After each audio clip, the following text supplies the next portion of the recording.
कहते हैं कि दुनिया में मन सबसे ज्यादा शक्तिशाली चीज होती है। अगर किसी चीज को तुम पूरे मन से चाह लो तो तुम उसे हासिल कर सकते हो।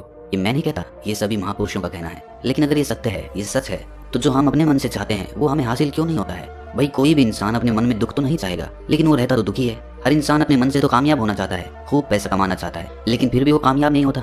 भला ऐसा दुनिया में कौन इंसान होगा जो अपने मन में ये चाहेगा कि मैं नाकामयाब रहूं या मैं पैसा ना कमाऊं? सोचने की बात है। तो इसमें दो चीजें निकल के सामने आती हैं, या तो वो महापुरुष गलत थे जिन्होंने ये बात बोली कि मन से चाही हुई चीज हासिल हो जाती है, या फिर हम गलत हैं। आज की कहानी जो मैं आपको सुनाने वाला हूँ उसमें आपको एक ऐसा मंत्र मिलेगा। उसे समझने के बाद आपको एक ऐसा मंत्र पता चलेगा जिससे आप ये समझ पाएंगे कि अपने मन से कोई भी चीज कैसे करवाई जाती है, मन में किसी भी बात का बीज कैसे बोया जाता है। ये इस कहानी से आपको अच्छी तरह से समझ में आ जाएगा, और इससे आप ये भी समझ पाएंगे कि आकर्षण का नियम, लॉ ऑफ अट्रैक्शन कैसे काम करता है।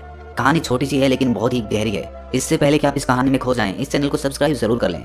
तो चलिए कहानी शुरू करते हैं। एक बार की बात है, एक आदमी के जीवन में सिर्फ दुख ही दुख थे। वो जो भी काम करता उस बेचारे का वो काम पूरा ही नहीं होता। घर में आता तो घर में कलेश बना रहता, किसी से कोई मदद मांगता तो कोई उसकी मदद नहीं करता। ऐसा लगता था कि चारों ओर से दुखों का पहाड़ उसी पर टूट पड़ा है। उसे समझ नहीं आ रहा था कि मैं इन दुखों से पार कैसे पाऊं। वो दिन रात यही सोचता रहता कि अपने दुखों से छुटकारा कैसे पाना है।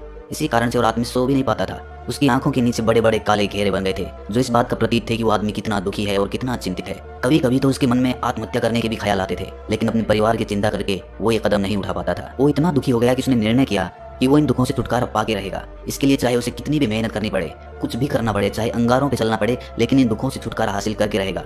ऐसे ही एक दिन उसने अपने मित्र से पूछा कि मैं अपने जीवन को कैसे सुधारूं। उसके मित्र ने उसे बताया कि तुम किसी बाबा के पास जाओ। बाबाओं के पास ऐसा मंत्र होता है जिससे सारे दुख मिट जाते हैं, जीवन खुशियों से भर जाता है और धन संपदा भी हासिल हो जाती है। तुम किसी ऐसे बाबा को ढूंढ लो, बस तुम्हारा काम बन जाएगा। उस आदमी के मन में ये बात पूरी तरह से पक्की बैठ गई कि कोई बाबा ही मेरा दुख दूर कर सकता है, और इसीलिए उसे किसी भी बाबा के बारे में पता चलता तो वो उस बाबा के पास पहुंच जाता, उस बाबा को अपनी समस्या बताता और उससे उसका समाधान पूछता और कहता कि बाबा मैं कुछ भी करने के लिए तैयार हूँ, लेकिन मेरी इन समस्याओं से मुझे छुटकारा दिला दीजिए। आप जो कहेंगे मैं वो करूंगा, लेकिन मेरे जीवन को सुधार दीजिए।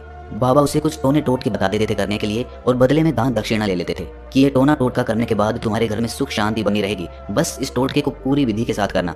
वो आदमी घर लौटकर पूरी विधि के साथ टोने टोटके करने लगा, लेकिन बहुत टोने टोटके करने के बाद भी उसके जीवन में कुछ बदलाव नहीं आया। इसके विपरीत उसका जीवन और ज्यादा दुखी हो गया।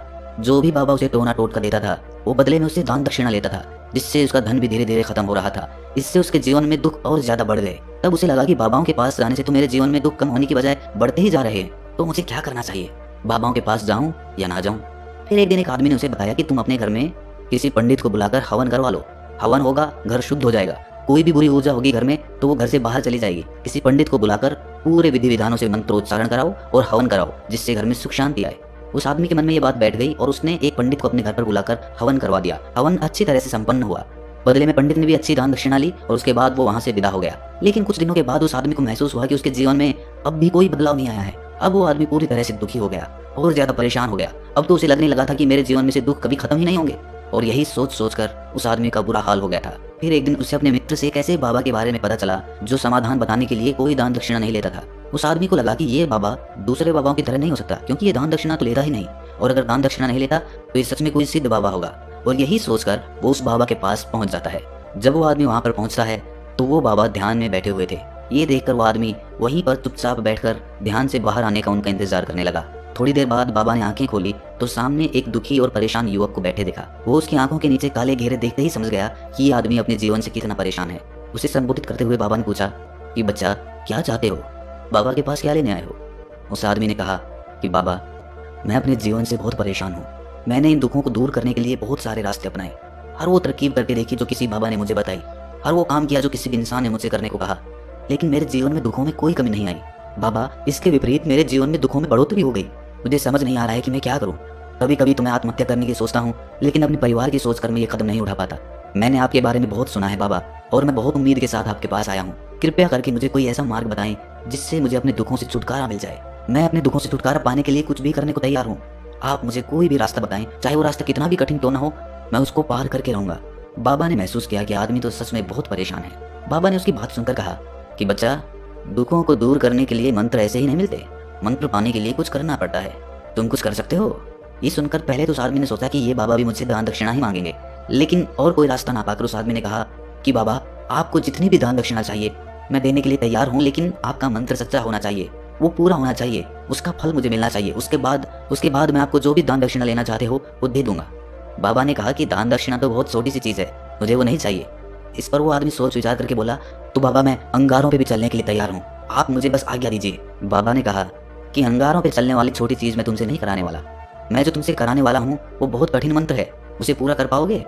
बाबा ने कहा कि बाबा आप मुझे बताइए तो सही, मुझे करना क्या होगा, मैं कुछ भी करने को तैयार हूँ।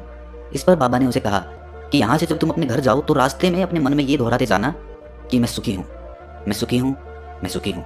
बार बार अपने मन में यही दोहराना, और याद रहे जुबान पर ये नहीं आना चाहिए, ये सिर्फ मन में दोहराना है।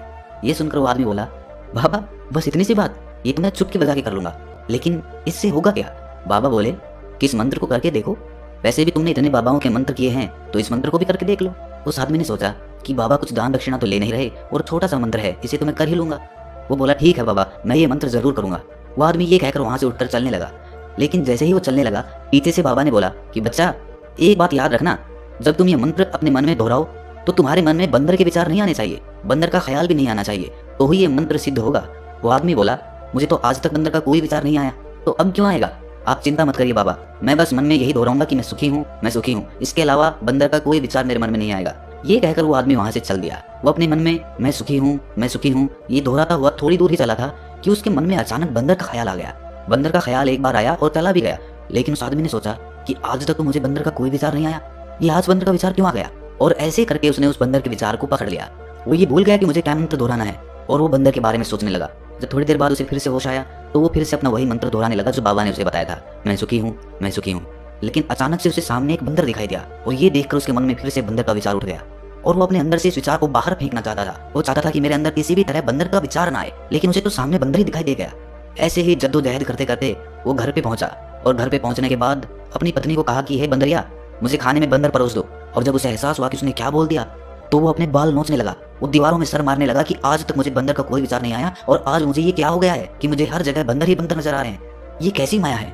यही सोच सोच कर वो आदमी रात भर सो नहीं पाया, रात भर करवटें बदलता रहा, और सुबह उठकर सीधे उसी बाबा के पास पहुंच गया और उसके चरणों में गिरकर कहा कि बाबा पता नहीं क्या चमत्कार हो रहा है, आज तक मुझे बंदर का कोई विचार नहीं आया, लेकिन कल से जब से आपने मुझसे कहा कि बंदर का विचार नहीं आना चाहिए, तब से मुझे हर जगह बंदर ही बंदर नजर आ रहे हैं। उस आदमी ने कहा कि बाबा मुझे तो आपके पीछे पेड़ पर बैठा हुआ बंदर भी केले खाता हुआ दिखाई दे रहा है, ये हो क्या रहा है बाबा? ये सुनकर बाबा हंसने लगे। बच्चा, मन का जाल एक ऐसा जाल है जिसे समझ पाना इतना आसान नहीं है।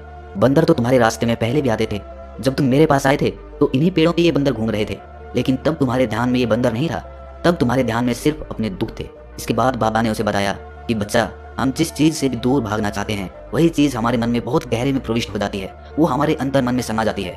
असल में हम जिस चीज से भी छुटकारा पाना चाहते हैं उससे छुटकारा इसीलिए पाना चाहते हैं कि वो हमारे साथ बहुत गहरे से जुड़ी हुई है, और हम जितना ही उससे छुटकारा पाना चाहते हैं वो उतनी ही गहरी हमारे मन में बैठती चली जाती है, और आखिरकार वो हमारे अंतर मन में छा जाती है। ऊपर से तो हम चाहते हैं सुखी होना, कि मैं सुखी हूँ सुखी हूँ, हमारे होंठ भी यही बोलते रहते हैं, लेकिन हमारे मन में दुख समाये होते हैं, हमारे विचारों में, हमारे मन में हमें दुख ही दुख दिखाई देते हैं। इसीलिए अपनी जुबान से बार बार ये बोलने से कि मैं सुखी हूँ मैं सुखी हूँ, हम सुखी नहीं होंगे जब तक ये मंत्र हमारे अंतर मन में प्रविष्ट नहीं होगा। इस पर उस आदमी ने पूछा कि बाबा लेकिन ये मंत्र हमारे अंतर मन में प्रविष्ट कैसे होगा? ये सुनकर बाबा ने कहा कि बच्चा, अपने दुखों से लड़ना बंद कर दो। जब तक तुम अपने दुखों को दूर करने की सोचते रहोगे तब तक वो दुख तुमसे चिपके रहेंगे, तब तक वो दुख तुम्हारे अंतर मन पर अपना राज जमाए बैठे रहेंगे। और जिस दिन तुम उन दुखों के बारे में सोचना ही छोड़ दोगे, उन दुखों से छुटकारा ही नहीं पाना चाहोगे, उसी दिन से तुम्हारी जिंदगी से दुख गायब हो जाएंगे। क्योंकि किसी भी चीज से छुटकारा पाने के लिए हमें उस चीज के बारे में सोचना पड़ता है, और हम जितना ही उस चीज के बारे में सोचते हैं वो उतनी ही गहरी हमारे मन में प्रविष्ट होती चली जाती है। हम अधिकतर समय दुखों के बारे में ही सोचते हैं, हम यही सोचते हैं कि हमारे जीवन में दुख है और हमें इससे छुटकारा पाना है। इसी वजह से बार बार सोचने से वो दुख हमारे अंतर मन में प्रविष्ट हो जाते हैं और हमें एहसास भी नहीं होता। इसीलिए अगर तुम दुखों से छुटकारा पाना चाहते हो तो दुखों से छुटकारा पाने के बारे में सोचना छोड़ दो, तुम्हें दुखों से छुटकारा मिल जाएगा। अक्सर आदमी धूम्रपान छोड़ना चाहता है, शराब छोड़ना चाहता है, सुबह अपने आप से ये वादा करता है कि मैं कोई भी गलत काम नहीं करूंगा, लेकिन शाम को जब लौटता है तो नशे में चूर होकर लौटता है। ऐसा क्यों होता है? ये जो हम सोच रहे हैं वो पूरा कर ही नहीं पा रहे हैं।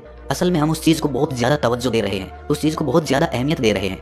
जब भी हम उस चीज को छोड़ने के बारे में सोचते हैं तो हम उसकी इंपोर्टेंस यानी कि विशेषता और ज्यादा बढ़ा देते हैं। हमारा मन उस चीज के बारे में जितना ज्यादा सोचेगा, शराब या धूम्रपान छोड़ने के बारे में जितना ज्यादा सोचेगा, हमारा मन उतना ही उस चीज के पीछे ज्यादा भागेगा। हमें उस चीज से लड़ना नहीं है, बल्कि बिना सोचे गुजर जाना है। और अगर इस मंत्र को हम समझ लेते हैं तो हम अपने जीवन में जो भी पाना चाहते हैं उसे अपने अंतर मन में डाल सकते हैं। और एक बार वो लक्ष्य हमारे अंतर मन में बैठ जाता है तो फिर सफलता पाने में कोई समस्या नहीं आती, कोई दिक्कत नहीं आती। तो दोस्तों कैसी लगी आपको ये कहानी कमेंट सेक्शन में जरूर बताएं और अच्छी लगी तो इस चैनल को सब्सक्राइब करना ना भूलें। तो मिलते हैं अगली कहानी में, तब तक के लिए अपना ख्याल रखें।